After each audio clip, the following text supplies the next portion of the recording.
Halo guys, perkenalkan nama saya Erika April Handayani. Di sini saya akan mempresentasikan mengenai atau kita bahas tentang gaya komunikasi Gen Z ya guys ya. Jujur di sini saya sih juga termasuk golongan Gen Z ya, dan di sini saya bertugas untuk menceritakan pengalaman pribadi saya gimana cara untuk berkomunikasi. Dan di sini sebelum saya menceritakan pengalaman saya akan menjelaskan apa sih itu Gen Z. Jadi Gen Z ini adalah generasi yang lahir antara tahun 1997 sampai 2012. Dan di sini kita tumbuh dengan teknologi yang canggih dan media sosial yang kuat. Jadi gaya komunikasi kita pun berbeda guys dengan generasi sebelumnya. Seperti itu. Nah, di sini saya akan menjelaskan mengenai tema gaya komunikasi Gen Z itu adalah memanajemen waktu. Jadi gimana caranya kita bisa mengatur waktu dalam aktivitas kita sehari-hari seperti itu. Nah, di sini biasanya sih kita juga lebih apa-apa tuh teknologi gitu ya, apa-apa sosmed.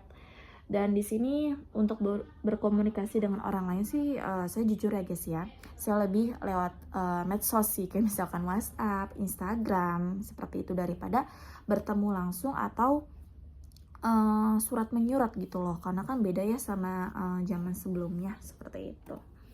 Nah, di sini ini mungkin bentuk gambaran atau struktur untuk kehidupan sehari-hari saya untuk dapat memanajemen waktu. Jadi misalkan jam 4:30 kita bangun subuh ya guys ya, sholat dulu. Terus abis itu lalu sarapan dulu.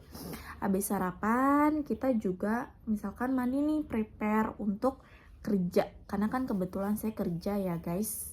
Kerja, abis itu malamnya kita lanjut lagi berilmu atau kuliah. Jadi ini sarapan, persiapan berangkat kerja, lalu waktu bebas untuk berkomunikasi dengan teman dan keluarga. Artinya itu main HP lah bisa dikatanya. Lalu biasanya saya kuliah guys, saya pulang berangkat kerja jam 8 sampai jam 5. Habis itu saya prepare mandi. Kebetulan kerja saya itu dekat ya dengan rumah saya. Jadi langsung meluncur, pulang prepare mandi langsung kuliah. Kuliah dari jam 7 sampai jam 9. Abis itu kan nongkrong saya guys, seperti itu. Nongkrong atau main lah ibaratnya sama teman-teman kuliah saya. Atau ngopi atau nge-cafe seperti itu.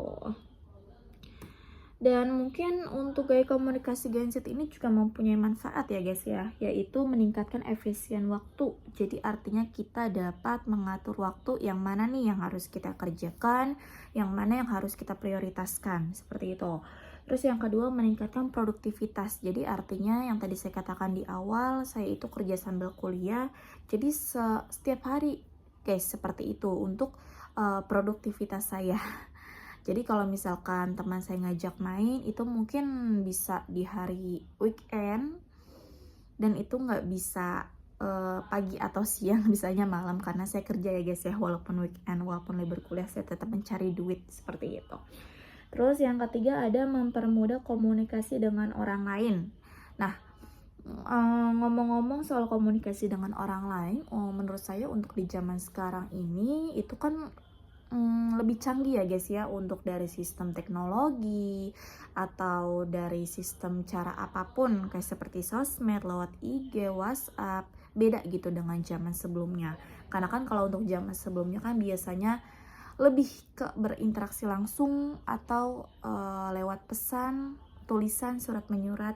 Karena kalau misalkan untuk di zaman sekarang sih kita lebih medsos sih memang ya untuk teknologi ini.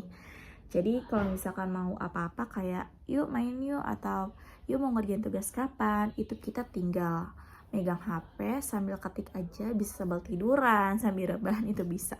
Tanpa kita harus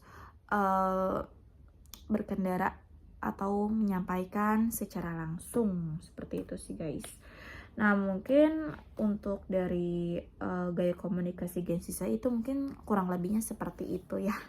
Dan untuk tema yang saya jelaskan tadi untuk memanajemen waktu, mungkin kalian juga bisa melihat struktur kepribadian saya, dan saya sudah jelaskan mengenai urutan-urutannya dari sebelum berangkat kerja sampai selesai kerja lalu lanjut kuliah, selesai kuliah saya ngapain aja, seperti itu. Jadi menurut saya sih walaupun kesimpulannya ini, walaupun kalau misalkan di era zaman sekarang ya guys ya, semakin banyak produktivitas itu kita semakin banyak mikir sih gimana cara untuk membagi waktunya sehingga dapat bisa tepat waktu, seperti itu sih dalam mengambil keputusan untuk kedepannya, seperti itu. Mungkin untuk gaya komunikasi Gen Z menurut saya dengan tema manajemen waktu itu seperti itu ya guys ya, kurang lebihnya mohon maaf, terima kasih.